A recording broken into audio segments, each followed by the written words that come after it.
Episode kali ini menceritakan tentang Upin Ipin dan teman-temannya yang masuk ke dalam perut Ehsan untuk mencari misi menemukan biji rambutan yang tertelan.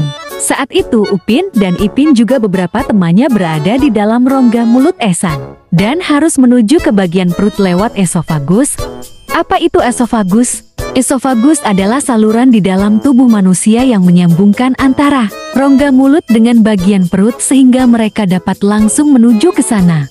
Saat itu, Mei Mei menemukan saluran yang disebut sebagai esofagus itu. Mei Mei memberitahukan kepada teman-temannya mereka harus sampai ke bawah sana.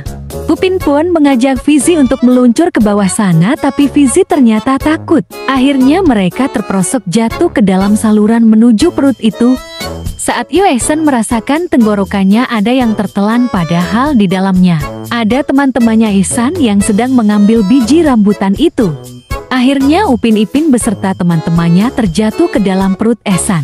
Dan mereka kaget ternyata bagian dalam perut seperti ini.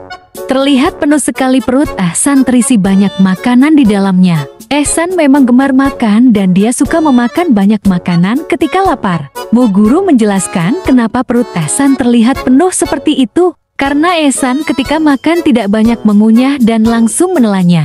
Sehingga kata Bu Guru kadang Ehsan suka sakit perutnya.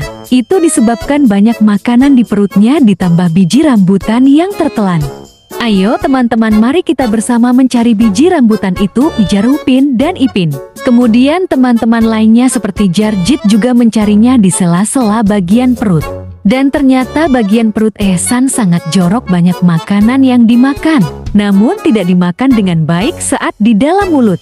Di sela bagian perut lainnya, Mei dan Susanti mencari biji rambutan itu. Namun tetap tidak ketemu karena tertumpuk makanan lain. Hingga akhirnya Upin dan Mel terus mencari ke bagian lain namun tidak menemukan juga. Mereka kelelahan saat mencari biji rambutan di perut Ehsan setelah mencari sekuat tenaga. Namun saat Ipin sedang beristirahat, dia melihat ke atas rongga perut dan akhirnya menemukan biji rambutan yang tertelan oleh Ehsan kemarin. Akhirnya mereka menemukan biji rambutan itu dan mencoba mengambilnya. Namun ternyata ada seekor cacing pita yang berada di biji rambutan itu. Upin Ipin dan teman-temannya sangat ketakutan dengan cacing itu. Karena cacing yang ada di perut Ehsan adalah cacing jahat akibat perilaku joroknya. Cacing itu muncul akibat Ehsan jorok tidak mencuci tangan saat makan. Hingga Upin Ipin dan teman-temannya berusaha mengusir cacing itu namun ternyata sulit. Fizi berteriak ketakutan saat cacing dalam perut itu mencoba menyerangnya. Dan akhirnya Upin dan Ipin berhasil mengambil biji rambutan itu di tangannya. Hal ini menjadi kabar baik bagi Ehsan yang telah menelan biji rambutan itu.